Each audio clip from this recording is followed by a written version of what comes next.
Prema, DHS ஏதோ new rule வந்து publish பண்ணியிருக்காங்க ஃபெடரல் ரெஜிஸ்டர்னு சொன்னீங்களா, அதை பற்றி சொல்லுங்கள். நம்ம ரொம்ப இம்பார்ட்டண்ட்டான ஒரு வீடியோ எல்லாருமே வந்து கண்டிப்பாக வந்து தெரிஞ்சுக்கணும். ஃபெடரல் ரெஜிஸ்டர் வந்து இதை வந்து ஒரு அன்பப்ளிஷ் வெர்ஷன் விட்டுருக்காங்க. டிசம்பர் 29 வந்து ஷெட்யூல் பண்ணியிருக்காங்க. பட் எனிவே வந்து பப்ளிஷ் பண்ண போகிறாங்க. இது எப்போலேருந்து எஃபெக்டிவாக இருக்க போகுதுன்னா அடுத்த வருஷம் February 27 ஸோ அந்த 60 நாட்களுக்கு அப்புறம் எஃபெக்டிவ் ஆகிடும். ஸோ ரொம்ப ரொம்ப இம்பார்ட்டண்டான ரூல். ஸோ யாருக்கெல்லாம் இம்பாக்ட் ஆக போகுது, மிக முக்கியமாக H1B ப்ராசஸில் தான். பிரேமா, இந்த மாதிரி ரூல்லாம் வந்து ஃப்ரைடே தானே ரிலீஸ் பண்ணுவாங்க, இது என்ன புதுசாக இருக்குது? ஆமாம், என் நண்பர் வந்து அடிக்கடி சொல்லுவார் வந்து இப்போது அதாவது வந்து ரீசன்ட் பீரியடில் வந்து புது கவர்மெண்ட் வந்த பிறகு வந்து எவ்ரி ஃப்ரைடே வந்து புதுப்படம் ரிலீஸ் பண்ணுற மாதிரி ரிலீஸ் பண்ணிட்டு இருக்காங்க. வெள்ளி மலர் மாதிரி ஒரு டிஹெச்எஸ்லேருந்து ஒரு வந்துட்டு இருக்கு அப்படின்னு. இப்போலாம் வெள்ளி மலர்லாம் இல்லை, தினமலர் தான். தினமும் வந்து ஒரு நியூஸ் வந்துட்டு இருக்கு. ஸோ அப்படி தான் பார்க்க வேண்டியதாக இருக்குது. எல்லா நியூஸ்லையுமே நான் முன்னாடி சொன்ன மாதிரி தான், லாஸ்ட் வீடியோ நம்ம சொன்னது இல்லையா, நிறைய கெட்ட செய்திகள் வந்தாலும் இன்னொரு பக்கமும் நிறைய நல்ல செய்திகளும் வந்துட்டு தான் இருக்குது. நம்ம வந்து ஜனவரி விசா புல்லட்டின் கவர் பண்ணியிருந்தோம் வித் அட்டானியோட. அந்த வீடியோ பாருங்கள், ரொம்ப யூஸ்ஃபுல்லாக இருக்கும். ஸோ அதில் நிறைய ப்ரிடிக்ட் பண்ணியிருந்தோம் எப்படி இருக்க போகுது நெக்ஸ்ட் இயர் அப்படின்னு. ஸோ ரொம்ப யூஸ்ஃபுல்லான ஒரு வீடியோ. இந்த நியூஸை நம்ம தெரிஞ்சுட்டு அதுக்கு நம்ம ப்ரிப்பேராக இருந்தோம்னாலே பல விஷயங்கள் நம்ம ஈஸியாக கடந்துட்டு போயிடலாம். அந்த மாதிரியான ஒரு நியூஸை தான் இன்றைக்கி வந்து நம்ம கவர் பண்ண போகிறோம். Hey guys, welcome back to our channel. வணக்கம் நண்பர்களே, நான் உங்கள் பிரேம் பேசுகிறேன். நான் உங்கள் ஆர்த்தி பேசுகிறேன். பிரேமா, இன்னைக்கு வந்து ஸ்ரீவரி வஸ்திராலயம்ன்ற பேஜ்லேருந்து சில்க் சாரி அனுப்பியிருக்காங்க. இது வந்து பியோர் சில்க் சாரி எல்லாம் பேக் பண்ணி அனுப்பியிருக்காங்க. அண்ட் இந்த கலர் வந்து எனக்கு அவங்க கிட்ட ரொம்ப பிடிச்சிருந்துச்சு. இது வந்து ஒரு காஃபி ப்ரௌன் கலரில் ரெட் கலர் பார்டர். அந்த பார்டர் எல்லாமே சூப்பராக இருப்பாங்க. இது வந்து பியோர் சில்க் சாரி. கிட்ட சாரீ பர்ச்சேஸ் பண்ணும்போது சில்க் சாரிக்கும் வந்து ப்ளவுஸ் ரெடிமேடாகவே ஸ்டிச் பண்ணி கொடுத்துட்றாங்க. நீங்கள் அப் டு 44 சைஸ் வரைக்கும் எக்ஸ்டெண்ட் பண்ணிக்கலாம். ஸோ இது ப்ளவுஸ் எல்லாமே அவங்களே கஸ்டமைஸ் பண்ணியிருக்காங்க. ப்ளவுஸ்லாமும் இந்த ஸ்கேலப் டிசைன் கொடுத்து சூப்பராக ஒரு பட்டர்ஃப்ளை கொடுத்து எவ்வளோ அழகாக பண்ணியிருக்காங்க. உங்களுக்கு வேணும்னா நீங்கள் ஏதாவது ஒரு மாடல் சொன்னீங்கன்னா கூட அவங்க பண்ணி தருவாங்க. அவங்க கிட்ட tussar silk sari, raw silk sari, Maheshwari cotton, இந்த மாதிரி காட்டன் சாரீஸ் இல்லாமல் அவங்க கிட்ட ரெடிலி அவைலபிள் இருக்குது. அண்ட் ரெடிமேட் ப்ளவுஸ் கூட அவங்க கிட்ட அவைலபிள் இருக்குது. நீங்கள் சாரீஸ் பர்ச்சேஸ் பண்ணிட்டு ரெடிமேட் ப்ளவுஸ் கூட அவங்க கிட்ட மேட்ச் பண்ணிக்கலாம். ஸோ அவங்களோட இன்ஸ்டா பேஜ் தரேன். எனக்கு வந்து இந்த சாரீஸ் வந்து 5 டேஸ்லேயே கிடச்சிருச்சு. நீங்கள் வந்து அவங்ககிட்ட ஷிப்பிங் பற்றி கேட்டுக்கோங்க. அவங்க ஃப்ரீ ஷிப்பிங் தராங்க பிரேமா பொங்கலுக்கு. ஸோ அது இன்னுமே யூஸ்ஃபுல்லாக இருக்கும். USA ஃபுல்லாக ஃப்ரீ ஷிப்பிங். ஆமாம், USA ஃபுல்லாகவே அவங்க ஃப்ரீ ஷிப்பிங் கொடுக்குறாங்க. இந்த சாரியில் பார்த்தீங்கன்னா வந்து ஃபால்ஸ்லாமும் அவங்களே அடித்து கொடுத்துட்றாங்க. ரொம்ப நீட்டான ஒரு சாரியாக இருக்குது. ரொம்ப அழகாக இருக்குது. எனக்கு ரொம்ப பிடிச்சிருந்தது. அவங்ககிட்ட வீடியோ கால் ஆப்ஷன் கூட இருக்குது. நீங்கள் சாரி சூஸ் பண்ணிட்டு வீடியோ காலில் கூட நீங்கள் சூஸ் பண்ண சாரியை செக் பண்ணிக்கலாம் எப்படி இருக்குன்னு. அவங்க வீடியோ காலில் கூட காமிப்பாங்க. இந்த கலர் வந்து ரொம்ப சூப்பராக இருந்துச்சுன்னு நான் வீடியோ காலில் பார்த்து தான் சூஸ் பண்ணேன். இது வந்து ஒரு coffee brown and big border, கீழே பார்த்தீங்கன்னா ஒரு பிக் பார்டர் ரெட் கலர் கொடுத்துருக்காங்க. இந்த காம்போவே சூப்பராக இருந்தது. நீங்கள் வந்து நேரில் போய் பர்ச்சேஸ் பண்ணணும்னு நினச்சிங்கன்னா இன்ஸ்டாவில் வந்து அவங்களோட பேஜ் ஐடி கீழே மென்ஷன் பண்ணுறேன். நீங்கள் அவங்கள்ட்ட போய் கேட்டிங்கன்னா அவங்க பிங்க் பண்ணுவாங்க. நீங்கள் நேரில் வேணும்னாலும் நீங்கள் நியர்பையில் இருந்தீங்கன்னா கலிஃபோர்னியாவில் நேரில் கூட போய் பர்ச்சேஸ் பண்ணிக்கலாம். இது வந்து H1Bக்கு மட்டும்தான் வந்திருக்கா, என்ன நியூஸ் வந்திருக்கு? ஆமாம், இது வந்து விசா டைப் பார்த்தா H1B தான் வந்து பிரைமரியாக வந்து இம்பாக்ட் பண்ண போகுது. இல்லை, H1Bக்கு மட்டும்தான். ஸோ என்ன தலைப்பில் வந்து விட்டுருந்தாங்கன்னா weighted selection process for registrants and applicants seeking to file a cap subject H1B petition அப்படிங்கிற ஒரு தலைப்பில் வந்து விட்டுருந்தாங்க. அது உள்ளே படித்து பார்க்கும்போது தான் நிறைய விஷயம் தெரிய வந்தது. நம்ம ஏற்கனவே இதை பற்றியான ஒரு வீடியோ போட்டிருந்தாலும் இப்போ வந்து ஆல்மோஸ்ட் கன்ஃபார்ம் ஆகிடுச்சு. ஸோ இது எப்படிலாம் இம்பாக்ட் ஆக போகுது H1Bஸை. இப்போ வந்து புது H1Bஸா, இங்கே ஏற்கனவே H1B ட்ரான்ஸ்ஃபர் பண்ணுவாங்க, அவங்களும் இம்பாக்ட் ஆகுமா, இல்லை H1B எக்ஸ்டென்ஷன் பண்ணுவாங்க, ஸோ அவங்களும் இம்பாக்ட் ஆகுமாங்கிற மாதிரியான ஒரு டிஸ்கஷன் தான் இன்றைக்கி. இப்போ வெயிட்டேஜ் செலெக்ஷன் தான் என்னதான் சொல்கிறாங்க. H1Bயில் நமக்கு எல்லாருக்குமே தெரியும், ஆரம்பத்தில் அதாவது மிக பழைய காலத்தில் இருந்து எடுத்து பார்த்தோன்னா வந்து அவ்வளோ வந்து பெரிய கூட்டம்லாம் இருக்காது. காங்கிரஸ் நிர்ணயிச்ச அளவு வந்து 65,000. லேட்டராக என்ன பண்ணாங்கன்னா 20,000 வந்து மாஸ்டர்ஸ்க்காக வந்து ஆட் பண்ணியிருந்தாங்க. ஸோ இது வந்து எல்லாருக்குமே தெரியும். ஆரம்ப காலத்தில் அதுக்குள்ளே தான் வந்துட்டு இருந்தது. அதன் பிறகு தான் நிறைய பேர் வந்து வர ஆரம்பித்தாங்க H1Bயில். ஸோ அப்போ தான் லாட்ரி ப்ராசஸ் வந்துச்சு. லாட்ரி ப்ராசஸில் வந்து நிறைய பேர் வந்து ஃப்ராட் பண்ண ஆரம்பித்தாங்க அப்படிங்கிற ஒரு குற்றச்சாட்டு வந்துச்சு. அதாவது ஒரே நபர் வந்து 10 கம்பெனிலேருந்து 12 கம்பெனிலேருந்து, பிகாஸ் அவங்களோட என்ட்ரிஸ் அதிகப்படுத்தினா அவங்க பிக் பண்ணுற ஆப்ஷன் அதிகமாகிடுமே அப்படிங்கிறதுனால அந்த மாதிரி ஒரு ஃப்ராட் பண்ணிட்டு இருந்தாங்க. அப்படிங்கிறத நல்லா கண்டுபிடிச்சி பெனிஃபிஷரி சென்ட்ரிக் லாட்ரி ப்ராசஸாக மாற்றினாங்க. அதாவது நீ 10 கம்பெனி 12 கம்பெனி நீ எத்தனை கம்பெனியில் வேணால் ஆஃபர் பண்ணு, நான் ஒன்றா தான் எடுத்துப்பேன். உன்னோட பாஸ்போர்ட்டை வச்சு தான் இனிமேல் நாங்கள் ரன் பண்ண போகிற லாட்ரி இருக்க போகுது அப்படிங்கிற மாதிரி ஒரு சூப்பரான ஒரு சேஞ்சஸ் கொண்டு வராங்க. அந்த சேஞ்சஸ் கொண்டு வந்த பிறகு ஸ்டாட்ஸ் உங்கள் ஸ்க்ரீன்லேயும் பார்க்க முடியும். வரக்கூடிய அந்த ஃபேக் பெட்டிஷன்ஸ் வந்து குறைஞ்சிது, யூனிக் பெட்டிஷனாக வர ஆரம்பிச்சிது. ஸோ பிக் பண்ணுற ஆப்ஷன் அதிகமாக இருந்தது இல்லையா. இது வந்து ரொம்ப மோசமான ஒரு விஷயம் வந்து நடந்துட்டு இருந்தது. இந்த மாதிரி வந்து நிறைய என்ட்ரிஸ் கொடுக்குறது, அதை வந்து நல்லா ரிசால்வ் பண்ணாங்க. இப்போ என்ன பண்ணாங்கன்னா, நீங்கள் ரிஜிஸ்டர் பண்ணும்போதே அந்த அப்ளிகன்ஸோட passport number, date of birth, first time last time இந்த மாதிரி யூனிக் திங்ஸ்லாம் வாங்கிட்டு அதை வச்சு ரன் பண்ணாங்க. அது சுமூகமாக தான் போயிட்டு இருந்தது. இப்போ புதுசாக என்ன கொண்டு வராங்கன்னா இந்த ப்ராசஸ்லையுமே சில பிரச்சனைகள் இருக்குது. அதை தவிர்க்கக்கூடிய விதத்தை நாங்கள் என்ன பண்ணுறோம்னா இனிமேல் வேஜ் லெவலை வச்சு ரன் பண்ண போகிறோம் அப்படின்னு இருக்காங்க. வேஜ் லெவல்னா இப்போ அதிகமாக சேலரி கொடுக்குறாங்க அவங்களுக்கு தான் ஃபர்ஸ்ட் ப்ரியாரிட்டி அந்த மாதிரியா? ஆமாம், ஆல்மோஸ்ட் அந்த மாதிரி தான். என்ன சொல்கிறாங்கன்னா வந்து எல்லாருக்குமே தெரியும் ஹெச்எம்டியில் வரும்போது இந்த எல்சிஏ ப்ராசஸ் வந்து லேபர் சர்டிஃபைட் பண்ணுவாங்க டிபார்ட்மெண்ட் ஆஃப் லேபர்கிட்ட போயிட்டு.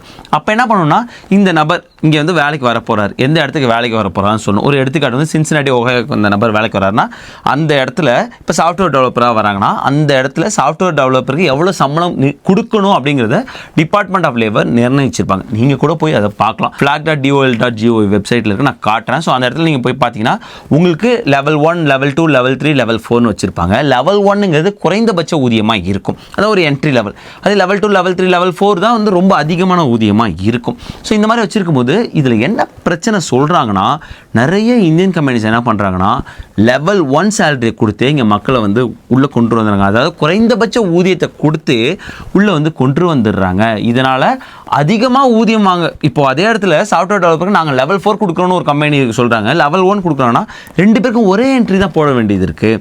ஒரு வேளை இந்த லெவல் 1 கொடுக்கக்கூடிய அந்த நபர் பிக் ஆகிட்டாங்கன்னா லெவல் 4 ஹையஸ்ட் சேலரி வாங்கக்கூடிய நபரை நம்ம இழக்க வேண்டியது இருக்குது அமெரிக்கா. ஸோ இது ஒரு பிரச்சனையாக இருக்குது. இதை எப்படி ரிசால்வ் பண்ண போகிறோம்னா லாட்ரி சிஸ்டத்தில் வேஜ் பேஸ்ட் லாட்ரி சிஸ்டமாக வைக்க போகிறோம் அப்படின்னு சொல்லியிருக்காங்க. பிரேம் அப்படின்னா லெவல் 4க்கு தான் ஃபர்ஸ்ட் ரன் பண்ணுவாங்களா? அப்படி கிடையாது. வேஜ் பேஸ்ட் எப்படி பண்ணுறாங்கன்னா அதான் வெயிட்டட் செலெக்ஷன் ப்ராசஸ் சொல்கிறாங்க. இப்போ லெவல் 1 கொடுக்குறாங்களா ஒரு என்ட்ரி, அதே லெவல் 2 கொடுக்குறாங்களா 2 என்ட்ரி, லெவல் 3னா 3, லெவல் 4னா 4.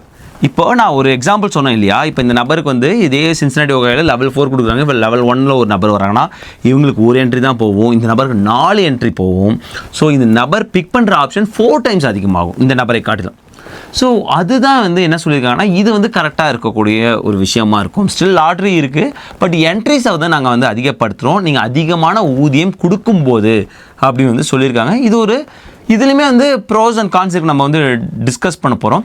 பட் அவங்க பாயிண்டில் நிறைய சேலரி வாங்கக்கூடிய நபர் அமெரிக்காவுக்குள்ளே வரணுங்கிற ஒரு பாயிண்டில் அவங்க வந்து நிற்கிறாங்க. பிரேமா இது வந்து எக்ஸ்டென்ஷன் அமெண்ட்மெண்ட்டில் ஃபைல் பண்ணுறாங்களா அவங்களுக்கு உண்டா? இல்லை, இது வந்து புதுசாக லாட்ரி அடுத்த வருஷம் ரன் பண்ண போகிறாங்க பாரு. அதுதான் தெளிவாக அந்த டேட் கொடுத்துருக்காங்க. February 27, 2026 இது வந்து எஃபெக்டிவாக இருக்க போகுது.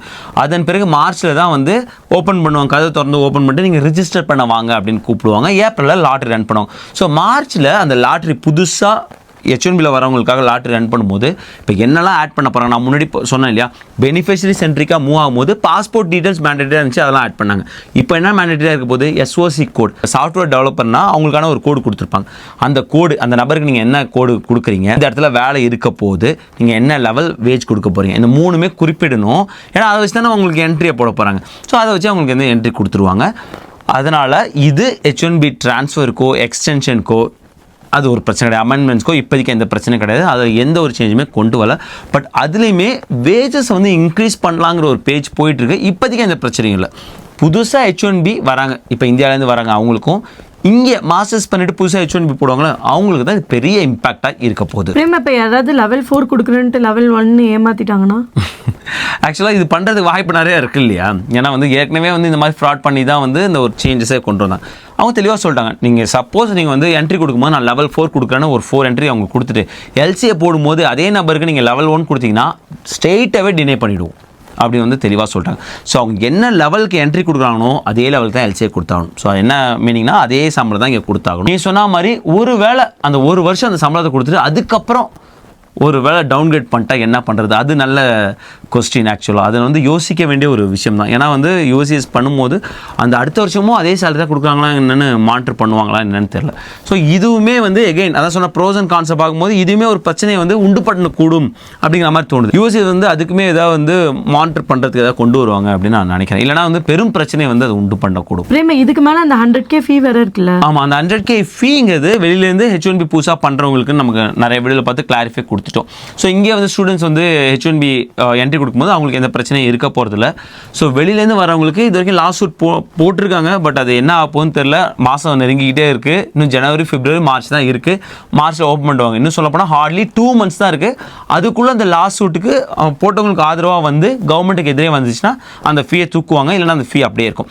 அந்த ஃபீ அப்படியே இருக்கும்போது வெளியிலேருந்து நிறைய பேர் வந்து H1B போட்டது வந்து கொஞ்சம் கஷ்டமாக தான் இருக்கும். ஏன்னா 100K வந்து அவங்களுக்கு தரணும். $1 லட்சம் ஒரு பெரிய காசு. அதனால் வந்து இவ்வளோ என்ட்ரிஸ் வருமாங்கிறதே வந்து ஒரு கேள்வியாக இருக்குது. ஆனால் மாஸ்டர்ஸ் இங்கே பண்ணுறாங்க இல்லையா, அவங்க வந்து ஒருவேளை அந்த என்ட்ரி தாண்டும் போது, அதாவது 85K தாண்டும் போது தான் இந்த செலெக்ஷன் ப்ராசஸே வருது.